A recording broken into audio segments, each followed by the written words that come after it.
Welcome to Bluehost. In today's video, we're going to show you how to restore a cPanel account that you've previously backed up using WHM's backup services. Before we jump into that, in case you haven't figured out how to set up this backup configuration, check out this video linked here. Now let's get started. Log in to your WHM panel. And in the search bar on the left, type Backup. Next, select Backup Restoration. Once this page opens, you will see a list of your cPanel accounts. Select the cPanel account you'd like to restore. To the right, you will see all the available backups for that cPanel account in the calendar. Select the date that you'd like to restore the cPanel account to. Today is March 18. So let's restore a backup from the 11th.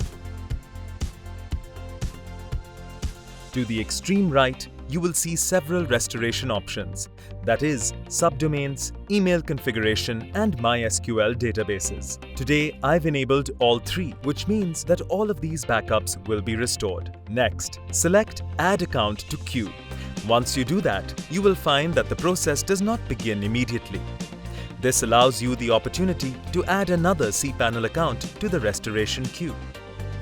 Let's do that now.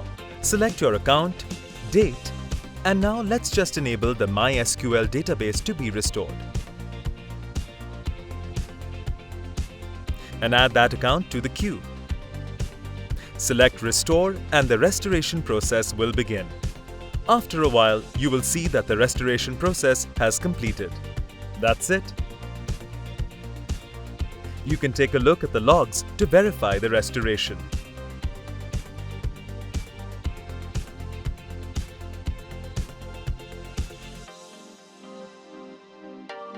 To learn how to restore a website from WHM, check out this next video.